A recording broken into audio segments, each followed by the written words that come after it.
Hi guys, 4Tutor here. Math derivations are something I've always been interested in filming about. So, what is a math derivation? A math derivation is basically when you find out a formula by yourself. There are many such derivations, like the quadratic formula derivation, where you basically just complete the square of a quadratic. Today, I'm going to show you a derivation for an interesting triangle, a 1575-90 triangle. I think all of us know that triangles are at the heart and core of geometry, especially with things such as the 30-60-90 triangle ratio, 45-45-90 triangle ratio, and how many different theorems are based on triangle congruence and similarity. Today, I'm going to show you one of the lesser known triangles, which is the 1575-90 triangle.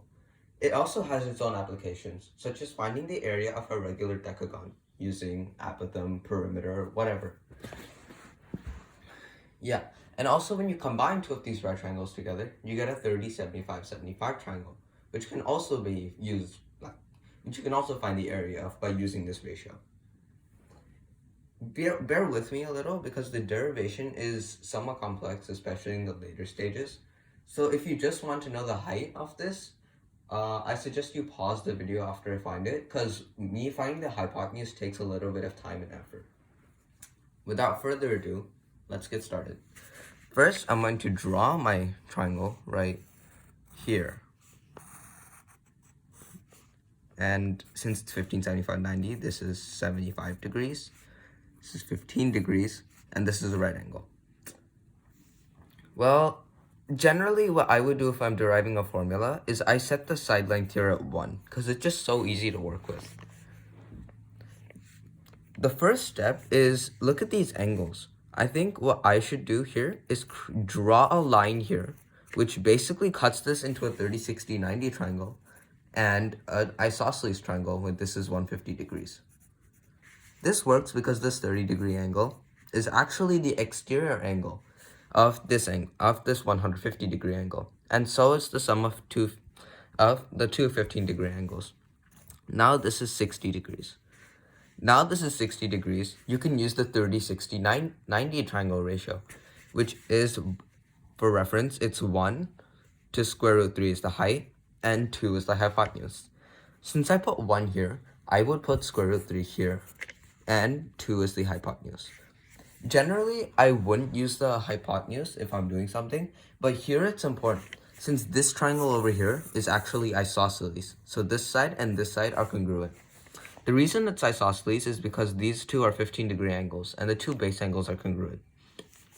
So since this side is 2, that must mean that this side is also 2, because, again, these two sides are congruent. So now you have the height. It's actually just 2 plus square root 3.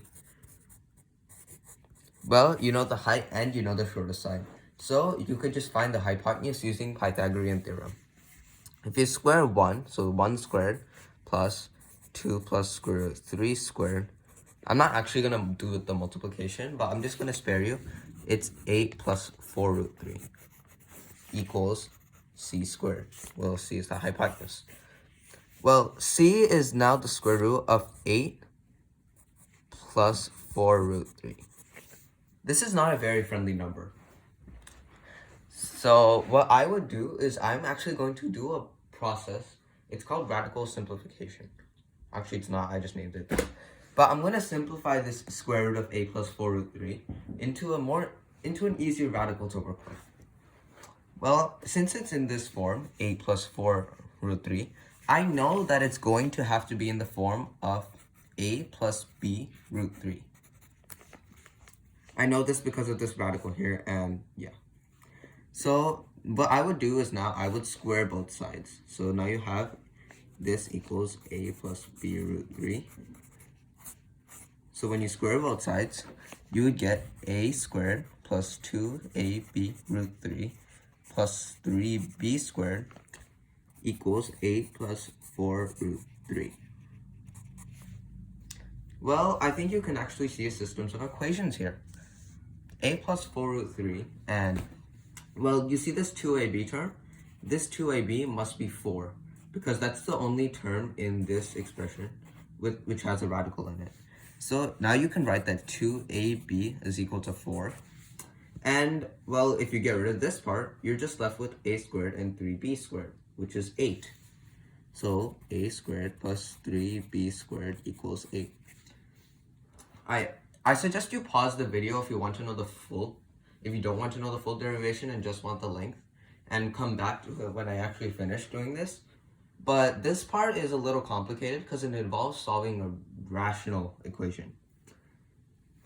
Alright, let's just get started. So I'm just gonna substitute a equals 2 divided by b. I do that by dividing both sides by 2 by 2b. So now you have a is equal to this. I could just substitute this into the original equation and get 4 divided by b squared plus 3b squared equals 8. Now I'm actually going to multiply both sides by b squared. So now I have 4 plus 3b to the 4th power equals 8b squared. And now you have a quartic polynomial, which is 3b to the 4th power minus 8b squared plus 4 equals 0. This isn't very friendly, but I'm just going to declare a variable, and I'll just call it d, and set it to b squared. So now you have 3d squared plus, minus 8d plus 4 equals 0. I'm not going to do the actual factoring. I'm just going to say that it has to equal 2 or 2/3. So that means that b has to equal square root of 2 or square root of 2/3. Well, actually later you'll find out that square root of 2 is actually the only root that works here because it's an extraneous root. Because this is an extraneous root. Now that you know if b is square root of 2, you can just substitute it into the equation 2ab is equal to 4. So now you have 2 root 2, or a2 root 2 equals 4. Dividing both sides by 2 root 2, I'm not going to actually do it because it's a little complicated. It's just root 2. So now you know both a and b. So you can write this term, a plus b root 3. So both terms are root 2. So it's just root 2 plus root 2 root 3. Which this one converges into root 6 by multiplication of radicals. Yeah, it's root 2 plus root 6. Well, the final result of this derivation is that if this side length is 1, this side length must be 2 plus square root 3, and this side length must be root 2 plus root 6. You can check it using a calculator to see if the hypotenuse works, but it should work. Again, I told you this has many other real applications, such as the decagon formula, and I mean, it's not as applicable as like 30, 60, 90, and I even used 30, 60, 90 when finding this, but it's still a nice tool to have. So what's the overall result of this? The overall result is that we discovered if the side length is a, that means the height, not the height of the triangle must be 2a plus a root 3, and the hypotenuse of the triangle must be a root 6 plus a root 2. Well, I hope you enjoyed this video, and consider liking and subscribing for more math tips like these. This is my first math video, so give me comments on how you like it. And yeah, I guess that's pretty much it. And again, don't forget to email us at 4tutortutoring@gmail.com for your free classes. Well, that's it. Thank you so much for watching this video, and goodbye. And here's the full work. It gets a little chaotic. So if I were gonna explain this to someone else, I would actually skip on the solving of the system since that's the most complicated part of this. Well, I guess that's it for now. See you, and bye-bye.